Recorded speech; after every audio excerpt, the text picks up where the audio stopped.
Today we're doing an esoteric decode of Under the Silver Lake.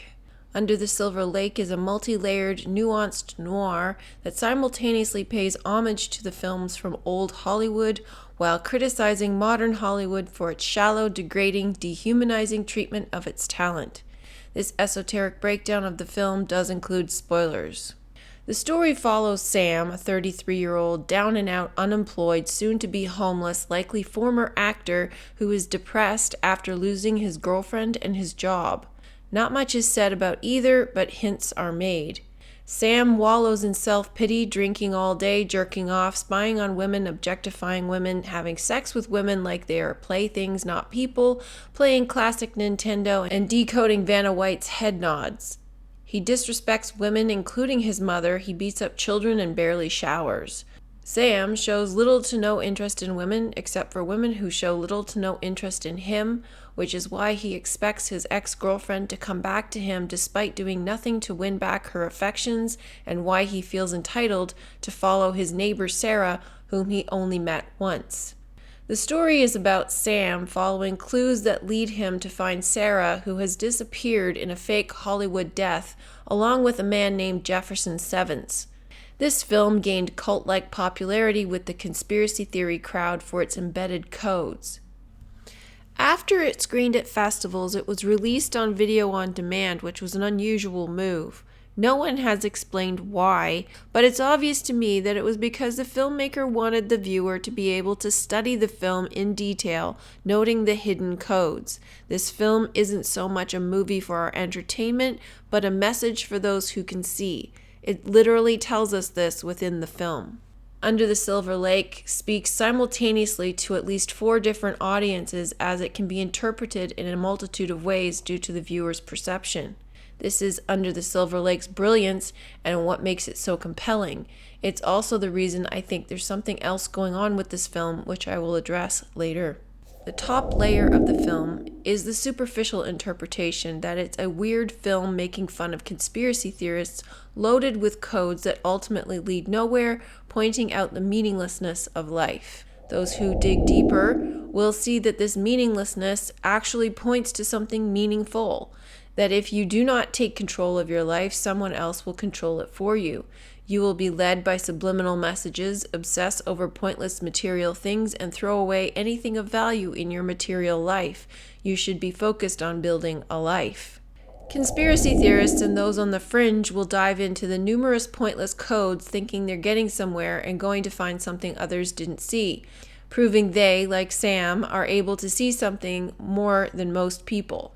This is true on one level, but ultimately they are wasting their time on idle pursuits just like Sam, because these are all dead ends. This again leads viewers to determine that life is meaningless. These codes, I believe, were planted by the set decorator as a bit of fun for the viewer, but not intended to actually mean anything. It's simply building on the theme of the film. These are what are now referred to as Easter eggs, hidden details that are often overlooked by mainstream viewers. This is a rising trend with film buffs that is intended to train viewers to spot these details, yet simultaneously keeps them focused on things that hold little meaning. The point of these Easter eggs is to get the viewer to eventually move past them to the real embedded codes. Notice that they're called Easter eggs because they are left by Ishtar, Venus. Then there are the esoteric hidden codes that most people do not see. These may or may not have been deliberately planted by the filmmaker. These point to the true meaning of life and the true meaning within this film. After taking a brief look at the screenplay, many of these symbols were not written. But that doesn't necessarily mean that the filmmaker, costume designer, set designer didn't consciously put them there, but many of them were divinely inspired. I will point out a few.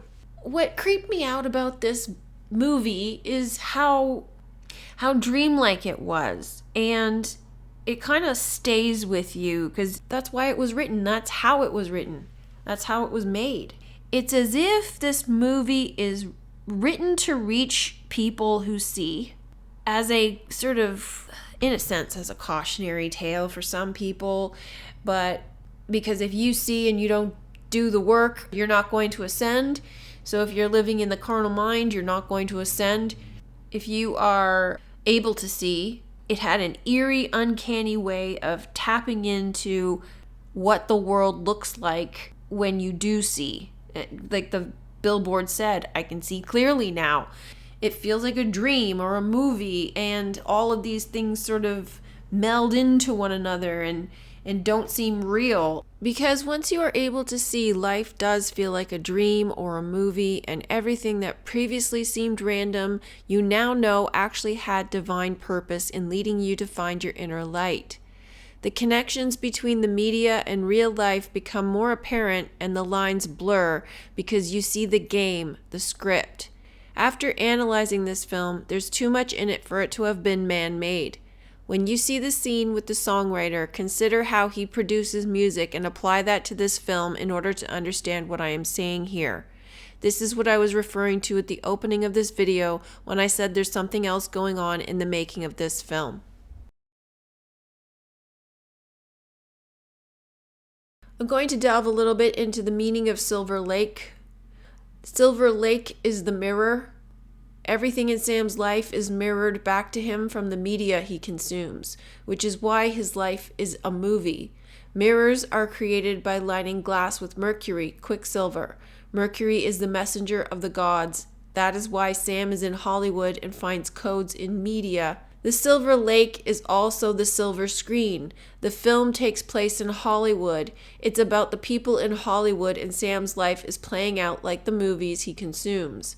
Silver Lake is also the waters under the moon. The moon is aligned with silver. Silver is just below gold on the alchemical scale. Sam cannot ascend because he cannot reach gold, Sarah, and the Fornix, Fort Knox. All the women around Sam are helping him by providing information to guide him to find Sarah, and they all wear silver shoes. Silver is associated with femininity, the moon.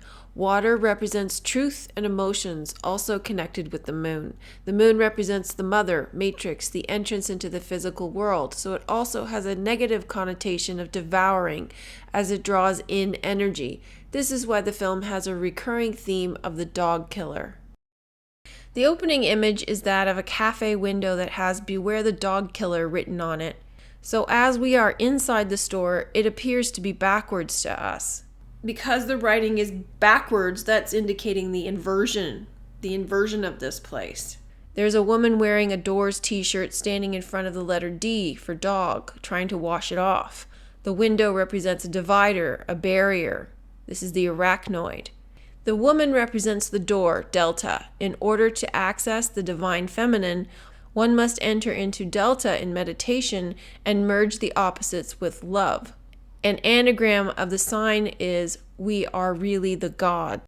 Sam is played by Andrew Garfield, who also played Spider-Man, and he is the anti-hero of this story. Another YouTuber named Full Fat pointed out that this film takes place in 2011, and he deduced that this film is the inversion of Garfield's life as Spider-Man. This is his worst possible version of himself. I agree with Full Fat that this film is an inversion of Garfield's life as Spider-Man, and I would add that the reason is because Garfield is literally Spider-Man. He represents the web. W-E-B is B-E-W of beware backwards because he is Spider-Man.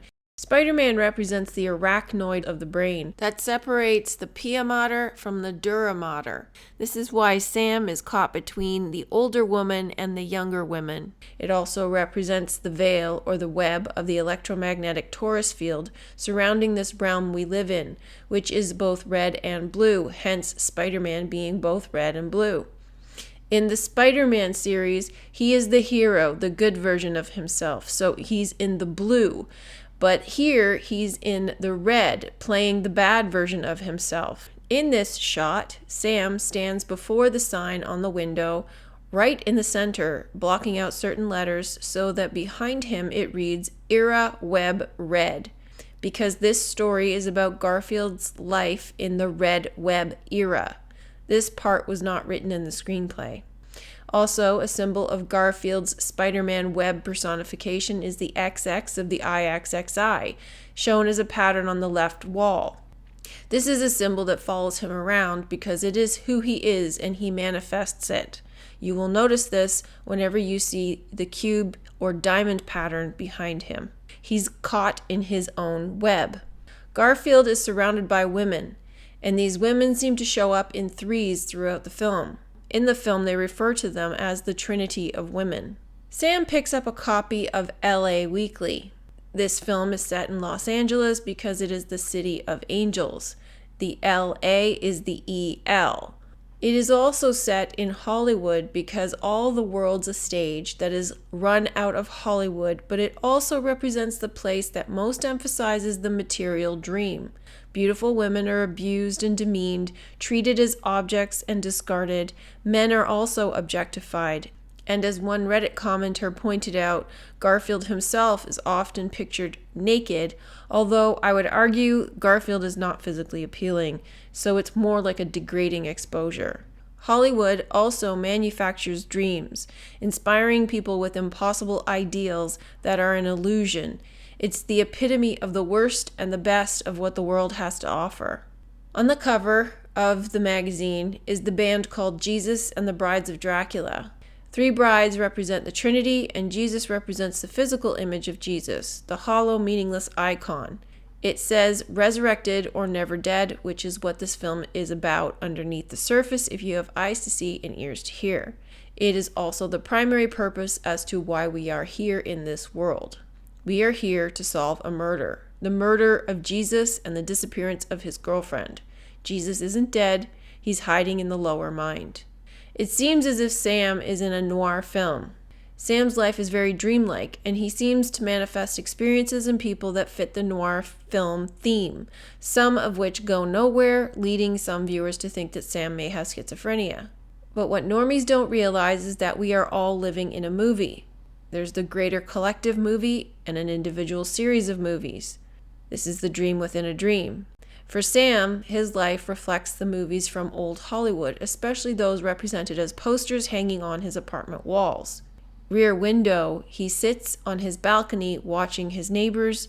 Dracula, Sam is a parasite. He has manifested his life into an old Hollywood-style noir. Sam is being evicted, but this doesn't seem to faze him at all. His mother calls him to say that a Janet Gaynor film is on that night called Seventh Heaven. His mother is literally telling her son that Seventh Heaven, God is calling. This film is screaming at this guy on how to reach God, but he's not listening or seeing it. All conspiracy-minded people who are watching this film aren't seeing it either. There is a greater level to this. Sam, being the arachnoid, is not able to ascend. He's merely one of the 3 kings who leads you to ascension, just as the homeless king is helping Sam. This film is for the viewer who can see. Sam barely listens to his mother, which shows just how much love, respect, and attention he gives her. Sam's relationship with women is vile. He has a girlfriend but takes her for granted and uses her for sex. He spies on his neighbors, spies on a vulnerable woman with his friend Topher Grace, has sex with multiple women the first time he meets them, which seems to be a fantasy because he smells like skunk and is not physically appealing to women in any way. And these are beautiful women who can get much better than Sam.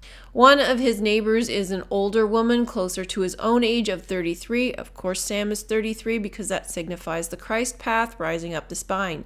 Yet Sam chases after younger women in their 20s. This is a sign of him not taking responsibility for his life. He has not matured. Another of Sam's neighbors is Sarah. Sarah means princess, and she's a sweet, shiny blonde beauty who wears mostly white or yellow and a wide-brimmed white hat. She owns a dog and loves the movie How to Marry a Millionaire. Sarah represents the divine light or spirit within, the Holy Ghost. Sam's girlfriend comes over and he treats her like a sex appliance. While they have sex, the announcement that the billionaire Jefferson Sevens has disappeared comes on TV. It's one of those staged Hollywood deaths, and it follows the same cookie-cutter template as all the other staged Hollywood deaths in real life. And this would be obvious to conspiracy viewers, but not to any normie. Sam's life seems to be a series of random yet strangely connected and deliberate events or activities that ultimately serve the divine purpose of leading him to Sarah. This is how real life is. The things we do may appear to be random, but they are ultimately connected in guiding us down the Christ consciousness path, should we choose to accept it. Sam randomly goes to a bookstore where he picks up a copy of a booklet or comic called Under the Silver Lake. In it, the writer literally tells the viewer that he has the secrets and they lie hidden under the surface of this film. Sam sets the booklet down on the desk next to an upside-down Spider-Man comic, plainly showing you that he is in an upside-down world. Note that it is issue number 144 for the 144,000 in the Bible who are chosen. When Sam gets home, he meets Sarah for the first time. He feeds her dog and she invites him inside. The dog's name is Coca-Cola, which is CC33 for Christ consciousness. Sam literally rises up, meets God, Sarah, face to face, and she invites him in through the door, Delta, into her home, where they share a kiss, true love's kiss, that unites male and female, and there are fireworks. This is all a visual presentation for the viewer because Sam does not actually go through this process in this moment. When Sarah picked up the dog, CC, Sunshine, and rose up, she was lifting up the solar energy from the lower chakra to her heart, which is when she invited Sam inside the door, Delta, into the cave, vault, fornix, Emerald City, green mind. This is why there's a heart and a butterfly on the wall. Heart transforms the mind. Fireworks also mean for Sarah that it's time for her to leave, which is why she disappeared the next day. When Sam was in Sarah's room, they watched How to Marry a Millionaire. This movie featured another holy trinity of women. Notice how the actors on the screen mirror what Sam says about Sarah's tattoo. It's showing you, the viewer, how the TV mirrors your reality using synchronicities. I think this is it, kids. Great big room full of nothing but rich millionaires. And us.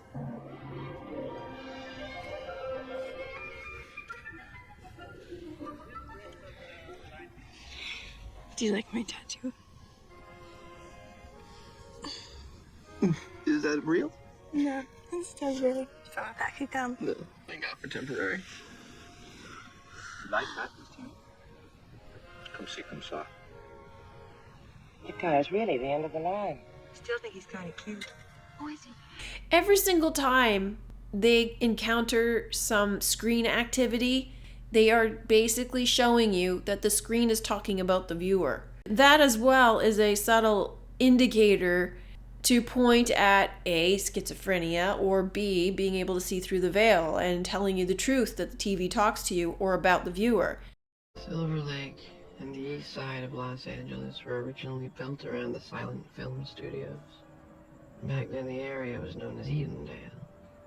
In 1978, a Silver Lake resident discovered a can of film in his basement. In the movie, a young man holds a note in front of the camera.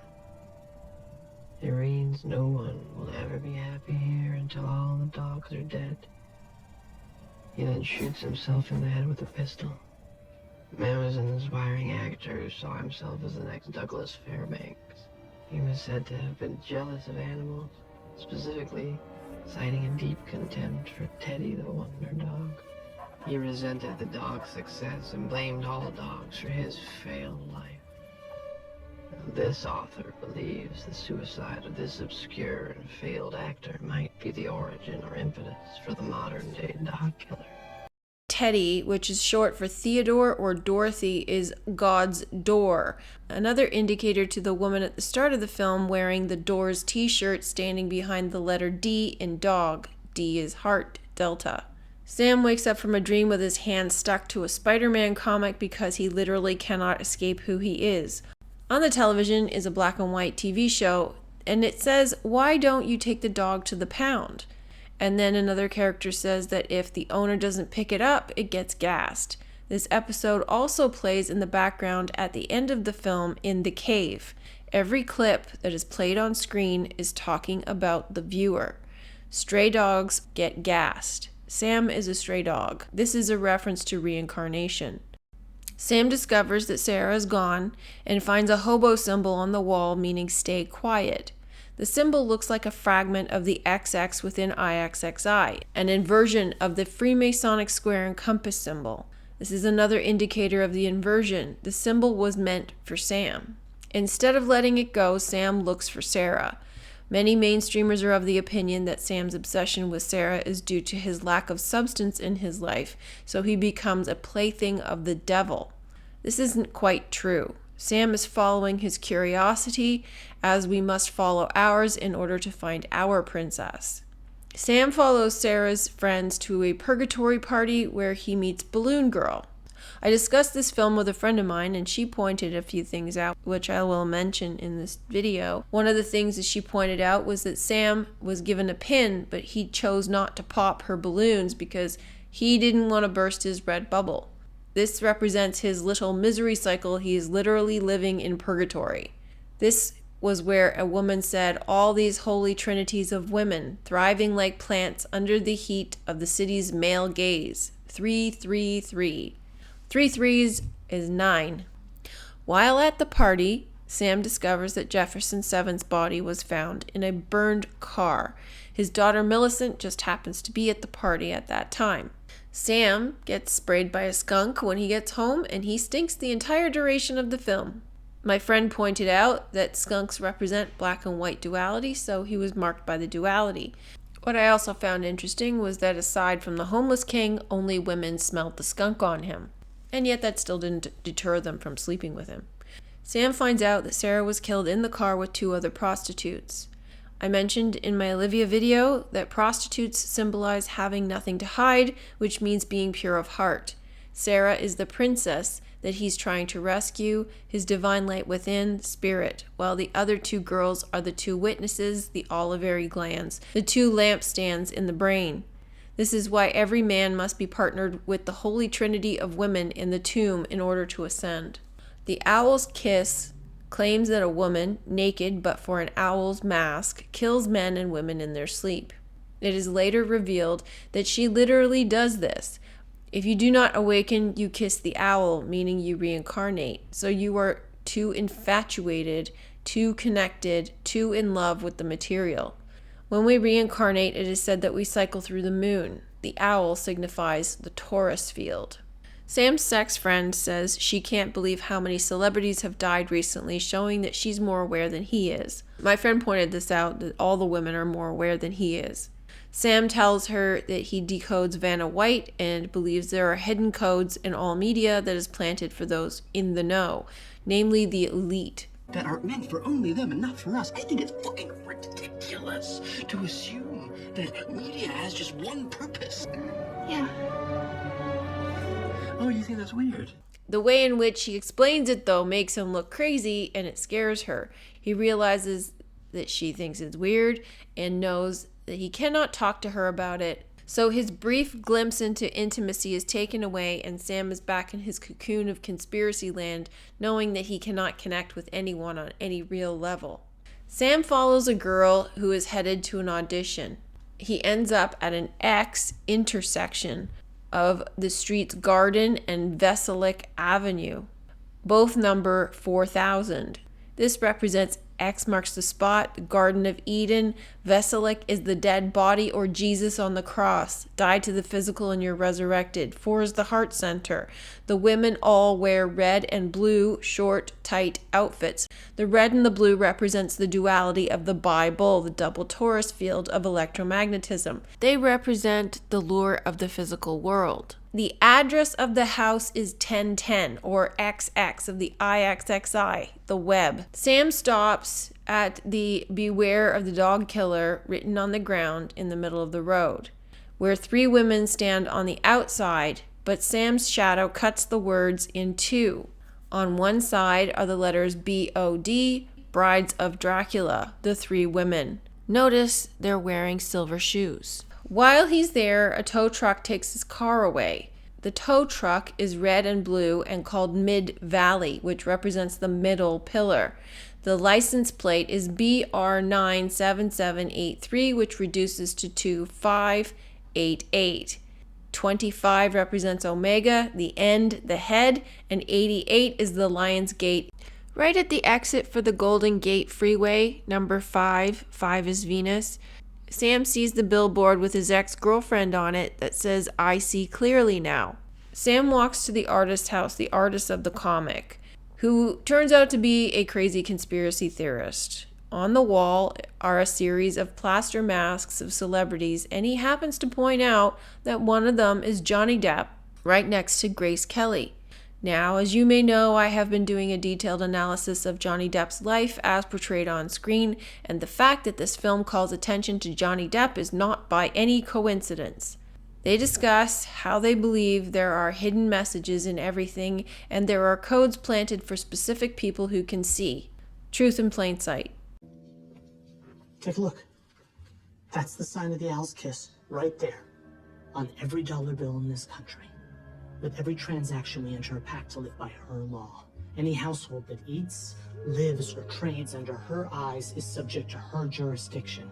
Our world is filled with codes, pacts, user agreements, subliminal messages. The artist shows Sam how there are embedded sexual innuendos and symbolism programming people in advertisements and all media. Subliminal messages are designed to appeal to your lower base consciousness and keep you in the mundane physical as a consumer. The irony is that the artist has a lot of sexual imagery on his walls, clippings from murders and pornography that shows he's caught up in that base consciousness too. Ideologies you assume you adopted through free will but are actually a result of hidden messages. Okay, so what if there are messages that aren't subliminal, but are meant only for certain people? Of course. That's as common as tits and hamburgers. The next day, we are led to believe that the artist was murdered, and Sam finds footage of the owl lady who apparently killed him. The artist shows Sam a cereal box that has a treasure map inside. It's literally a treasure map, and this map ends up being what leads Sam to find Sarah. X marks the spot where your gold is stored. Sam comes back to retrieve it once he discovers that the artist was killed. The death of the artist is yet another in a series of strange murders that go unresolved in this film. Because Sam is in a noir, it's as if these murders didn't really happen. Sam goes to hang out with his friend Topher, who is spying on girls using a drone. Sam expresses his malaise over his life situation, feeling like he's in the bad version of his life. His friend offers hollow platitudes and doesn't really care. Sam attends a movie in the graveyard where he sees the girls from the movie standing next to him. Both girls wear silver shoes. It's possible that most of the women who interact with Sam wear silver shoes because they represent Quicksilver or Mercury the Messenger. These women all help to guide Sam in finding Sarah, so they are messengers of the truth.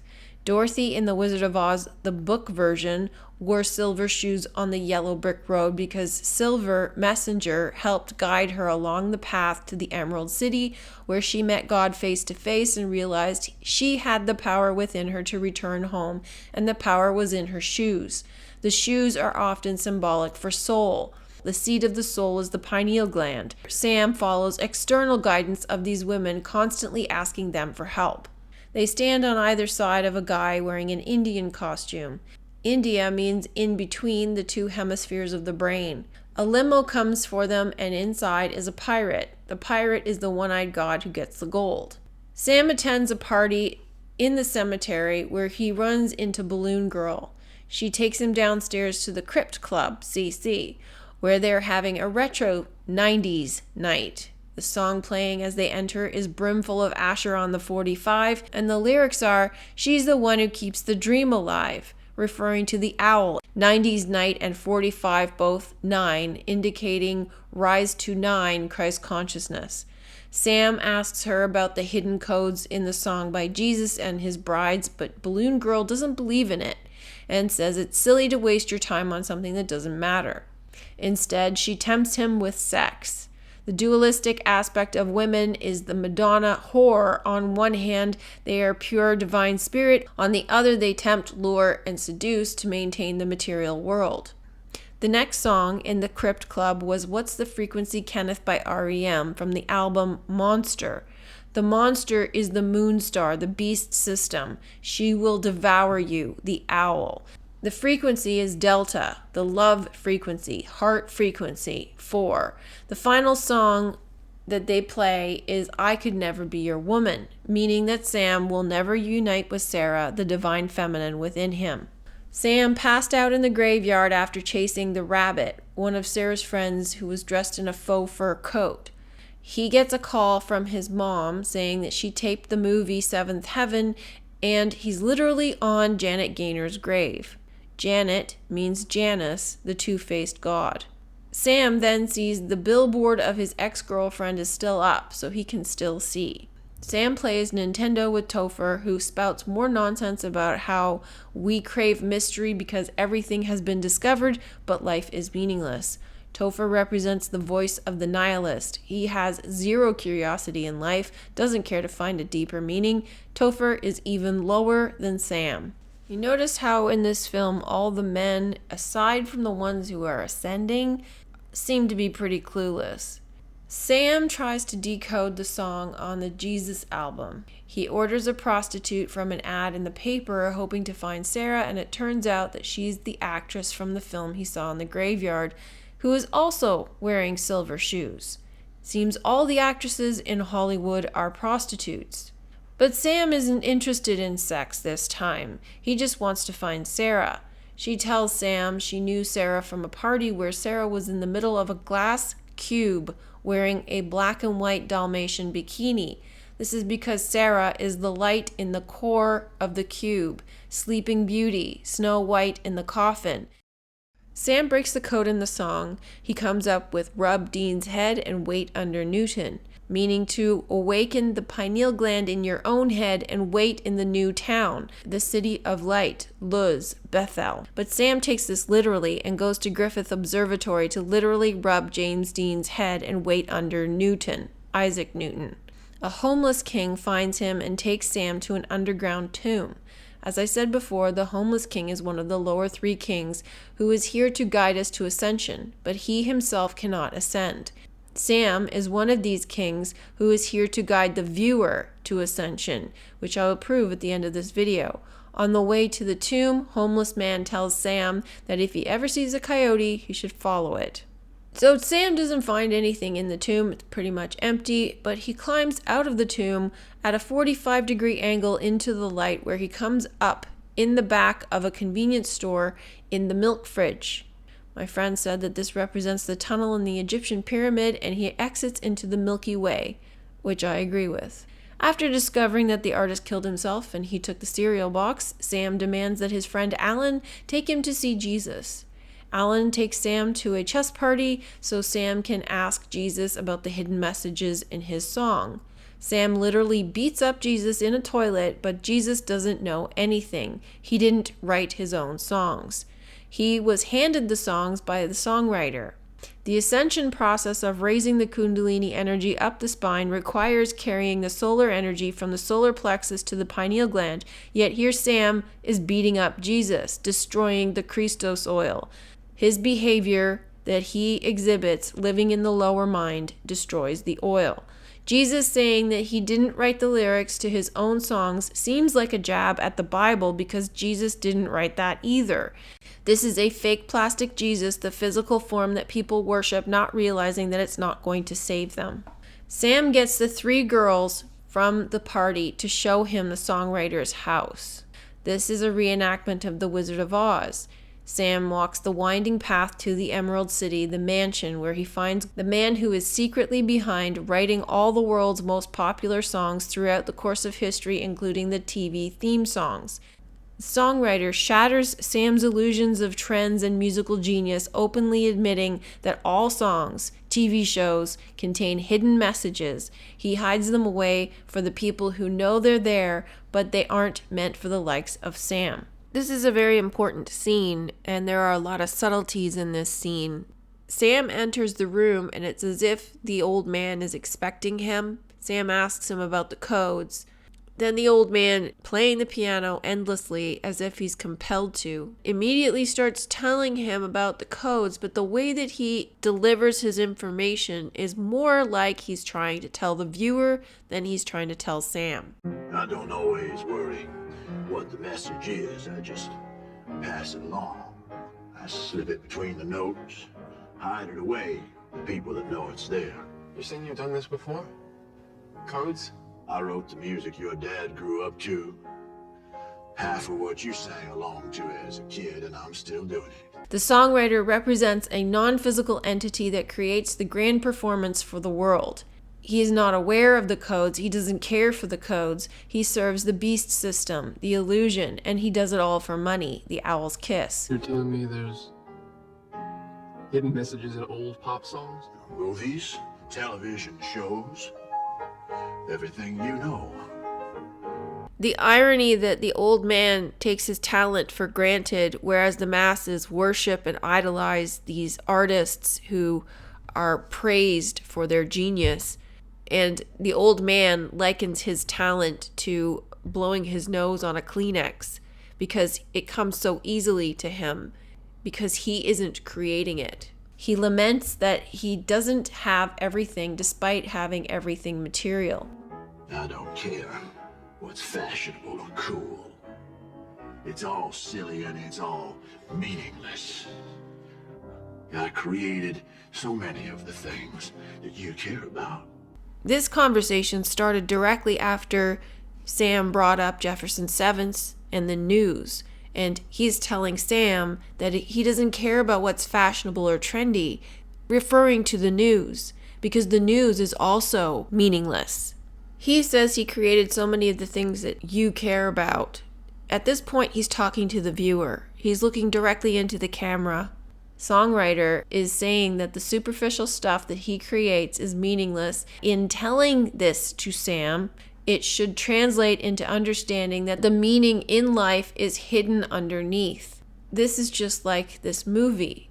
They tell you flat out that there's a hidden message underneath the Silver Lake, meaning underneath the film. Sam doesn't believe what the songwriter told him. In fact, he gets angry at hearing the truth about his beloved pop culture being a lie. I don't believe you. Well, good. Because the real message was not meant for you. So it's better if you just smile and you dance and you enjoy the melody. Because this ugly old man, me, I am the voice of your generation. When Sam tells the songwriter he doesn't believe him, the songwriter says, "Good, the message wasn't meant for you. Keep on indulging in the meaningless superficiality of pop culture and forget you ever heard the truth." Everything that you hoped for, that you dreamed about being a part of, is a fabrication. Songwriter tells the viewer that everything, not just entertainment, but your ambitions, dreams, culture, art, is all made up nonsense. Your art, your writing, your culture is the shell of other men's ambitions, ambitions beyond what you will ever understand.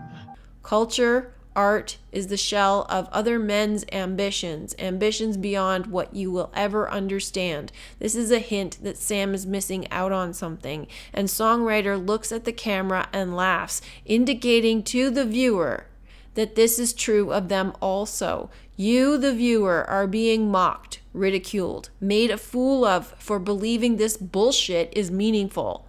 There's so much more going on here than you'll ever understand unless you know where to look, but he's not going to tell you. Sam can't take it anymore. The truth is killing him. This is how people in the red zone handle the truth. It's painful. So he kills the songwriter. Killing the songwriter is symbolic of being a minister to the letter of the Bible. The Bible is allegory of the star story, your story of rising into Christ consciousness. All the songs and TV shows are not there for entertainment. They're there to deliver the message of Christ consciousness. Just like Sam said at the outset, media serves another purpose, and yet when he hears it, Sam doesn't want to believe it.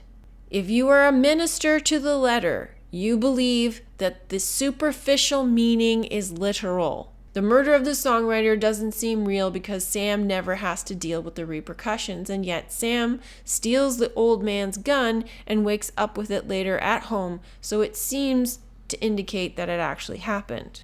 But nothing in this dream world of ours is real. Sam is told he'll be evicted tomorrow if he doesn't get the money, but he still doesn't seem to care, and he nonchalantly goes to a party after following a coyote. This may be a jab at so-called spiritual people on the right-hand path who ignore their physical side of life. Sam finds Millicent at the party as she's looking at a painting by Janet Gaynor. Sam tells her he's been looking for Sarah, and she looks at him oddly and says, "Do you know anything?" I was friends with one of the girls that was with your dad. She was a really nice person. Been trying to find out what happened to her. Really? Do you know anything? To me, this is asking if he's any closer to the truth, not asking if he knows anything about Sarah and her dad's disappearance. Women know more than Sam in this film, and knowing or gnosis is what gets you closer to finding the princess. So Millicent and Sam leave the party and go for a walk, and she asks him if he likes dogs. Sam says he got bitten by a dog as a kid, so he's afraid of them, which is contradictory to how he behaves in public. He carries dog biscuits in his pocket, and earlier he said he had a dog. The film makes it quite obvious that the women are dogs and that there's an antagonistic relationship between them and Sam in his mind because he hallucinates women barking at him. At the purgatory party, he bursts in on the ladies' room to ask a woman about Sarah and was confronted by 3 angry women whom he perceived to be barking at him. The room is tiled in red to illustrate the red web. Another time, after Sarah had disappeared, Sam hallucinated her in the pool reenacting a scene from Marilyn Monroe's final film, Something's Gotta Give, in which she swam in the pool naked, only this vision ended with Sarah barking at him like a dog. When Sam said he was bitten by a dog as a kid, I suspect he means some girl or woman hurt him as a kid. Some people contend that Sam is the dog killer either literally or figuratively. It seems more likely that he's only figuratively the dog killer, because the dog killer, in my opinion, is both Hollywood and Sam, but it's also the women. Hollywood and Sam are both misogynistic, fearful of women, objectifying them, yet simultaneously worshiping them as unobtainable objects. This is why Sam has sex with women he devalues, yet worships Sarah, the one he cannot have, as well as his ex-girlfriend, the one who got away. Hollywood values the beauty and youth of women, but also abuses them, screws them, and throws them away. The women are the dog killers also because dog backwards is God. Dog is the lower mind, and the lower mind is represented by the masculine. The masculine must marry the divine feminine, and so the only way to kill the dog, or the lower mind, is to love the God, the woman. This is why the woman wore the Doors t-shirt at the beginning of the film. But Sam is in the lower mind, literally killing his inner God with lower consciousness behavior. This is why he cannot ascend. He was bitten by a dog as a child, has a fear of dogs, God, women, and is blaming women or dogs for his failures. He lost his job and his girlfriend. He is longing for his ex to come back to him, but instead of doing anything to win her back, he chases after other women he met once and can never have while wallowing in self-pity. He then is forced to confront reality when his ex introduces him to her fiancé at the party, showing that she has moved on. This shows that Sam does not deal with anything in life, another factor in why he cannot ascend. One must deal with one's shadow self, and Sam ignores everything, hoping it will resolve itself. Sam and Millicent swim in the reservoir, the Silver Lake, where she hands him her dad's bracelet with the codes revealing his tomb location. Then she gets shot, and Sam recognizes that her body is recreating the cover of his Playboy magazine, which freaks him out. The next day, Sam decodes the bracelet, realizing that it's a location. He finds it by placing the cereal box treasure map on top of the Nintendo map for Legend of Zelda that he found in the first back issue of Nintendo Power magazine from the 1980s. as if. Technically, Sam could have found the location on the serial map without the Zelda map, but the absurdity of the map being in the first issue of Nintendo Magazine, which he just happens to have, proves that this is all generated from Sam's mind. There is no way a man like Jefferson Sevens would have his final location encoded in a 1980s magazine map from Zelda and an 80s cereal box treasure map that only Sam could figure out. In the magazine, it shows on the left of the map level 9, which is the level for achieving Christ consciousness. Legend of Zelda is all about ascension, saving the princess after slaying the dragon or the beast, but Sam is no knight in shining armor. I also want to point out what was written on the back of the magazine that Sam found the map in. It said, "Choose your next challenge from the most powerful library in the universe." This is referencing the Akashic records, or all the existing parallel universes in the world we live in. From the map, Sam goes back to Hollywood Mountain in search of Sarah, where he sees another hobo sign of 3 parallel lines meaning not a safe place. This is identical in meaning to the decodes that I've done showing the road closed sign. This means that this road is closed to anyone who is not ready to ascend, yet Sam carries on forward, trying to force the awakening. Sam finds a man inside a hut with 3 women, Sarah's friends. They tell Sam that Sarah is in a tomb awaiting ascension. This is the reason he gives as to why celebrities fake their deaths. He reveals that fake deaths are common, but they go to great expense to fake them so that no one bothers them, claiming they pull teeth and organs to provide evidence of dead bodies along with some cadaver. Yet in real life, the entire thing is fake and no dead body or organs or teeth are required. This man goes into great detail about how the ascension process takes place, as if he is speaking directly to the viewer, because there's really no need for some of this information. He says, "We were the modern day kings," which is true. They were entrusted with ruling this world in a hidden way, rulers without statues or effigies, because they couldn't tell the public who they really were. The ascension process is not physically locking themselves in a tomb. It happens within the brain. The tomb represents the fornix, the vault where the gold is stored. X marks the spot, the treasure map. All symbols that were shown to Sam along his journey, but he didn't see them. Sam talks to Sarah, tells her he's been looking for her, and she's surprised because he doesn't know her. Behind her in the cave, the TV episode of The Dog Pound is playing. If the owner doesn't come and get the dog, they gas it. If you cannot rise into Christ consciousness, you reincarnate. Sarah asks if Sam thinks she made a mistake coming down there. "Maybe," he says. She replies, "Well, there's no getting out now, so I may as well make the best of it." Do you think I made a mistake? Coming down here? Maybe.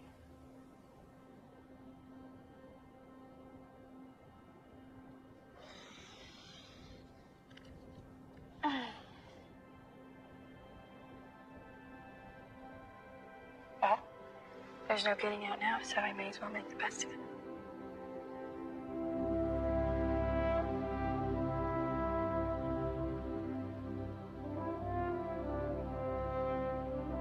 Yeah. And Sam replies, "Yeah, same here," as if he realizes he's stuck where he is in his mundane red zone life. His whole philosophy in life was that the elite knew something the rest of us don't. And he followed all these codes that he thought the elite were following to find that it led him to Sarah, and he can't even get to her.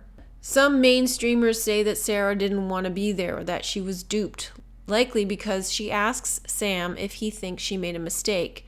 And when the fireworks went off, she looked sad. But she knew what she was getting into. She didn't view it as a bad thing. It's a privilege. The man in the hut tells Sam she may have ascended already, which tells us that she has prepared for it, because no one can ascend if they are not ready. This is why Sarah is in white, virginal. She's pure-hearted, a prostitute with nothing to hide. She couldn't be tainted or penetrated by Sam, the lower consciousness, because he can't reach her, which is why he can only see her through a screen. She's on another level, level 9. Sam sees her through a screen, the veil, because this represents the arachnoid, the spider's web. Ascension was not meant for Sam, just as the songwriter said. Sam was only there to help guide the viewer along their path. He didn't really listen to anything he was told along his journey. He killed the songwriter for telling him the truth. He ignored his mother when she was telling him how to reach seventh heaven. He did nothing to win the favor of his ex-girlfriend. He didn't listen to what the guy in the hut told him about Ascension. He didn't listen to Sarah either. He's so wrapped up in his own thoughts and his own needs that he's blind to everything that's being shown to him. Sam is crestfallen, like he realized there's no pot of gold for him at the end of the rainbow because he found out that there's nothing to save him. To him, he thinks that the elite don't know anything after all. They're just a bunch of crazy people who think they'll ascend if they die in a tomb. And this is likely what a lot of viewers will get from this film. But the truth is being told here for anyone who can see it. Sarah suggests Sam get a dog, some unconditional love. This is what Sam truly needs, but he won't let himself have it. After Sarah hangs up, the man in the hut tells Sam even more information he doesn't need to know. So this too is for the viewer. He says, "You're living in a carnival hoping to win a prize, and what do you win?" Homeless King reappears, takes Sam to an underground bunker, and asks him if he knows what he did wrong. This means that the king is telling Sam he's not going to ascend. Sam doesn't know what he did wrong. Just like Millicent asked him, "Do you know anything?" Sam has learned nothing.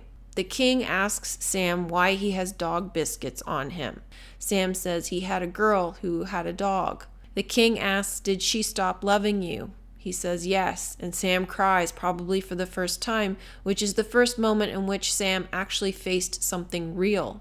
He was waiting for her to take him back and everything would be good again. Yet he did nothing to win her affections, just waited, and this is why he failed to get into the kingdom of heaven. He just became a degenerate, and this is what he did wrong. My friend interpreted it that he is holding on to the dog biscuits as holding on to the past, hoping that the past will bring him relief, but he's holding on to his suffering, perpetuating the red zone, which loops back to the red balloon. He doesn't want to burst his bubble. Homeless King represents Pontius Pilate, the judge in the head who determines whether you are ready to ascend or you go back to the physical mundane world. On Judgment Day, Pilate determined Jesus had done nothing wrong, yet the masses were shouting that he should be crucified. Pilate was going to set him free, and then was swayed to change his mind and sentenced Jesus to be crucified. The masses represent the noise of the battle between the red versus blue, or the two sides of duality. All the while, Jesus remained silent, neutral. If you are ready to ascend, you will be neutral like Jesus and be sentenced to crucifixion because you are ready to die to the physical, and so you pass and are allowed into the fornix, the cave. The masses view this as physical death and punishment because they do not understand its true meaning. Pontius Pilate represents the spear, the spine at the point where the tree of life turns into the tree of good and evil, which is why he is the judge between opposites. The homeless king lets him go, and Sam once again climbs up the 45-degree angle from the tomb to the light. Now his ex's billboard is being pasted over with a burger ad, so he no longer sees clearly. He's returned to the mundane mind. This is similar to reincarnation. Sam is given another chance at redemption. Sam returns to his world like nothing happened, unable to see. And now we're looping back to the beginning of the movie, just as Sam walks past the cafe and the dog killer sign is still on the window. He doesn't get coffee though, he gets orange juice and crackers just as Sarah did earlier in the movie. All the indicators seem to show that he is looping back on his life before.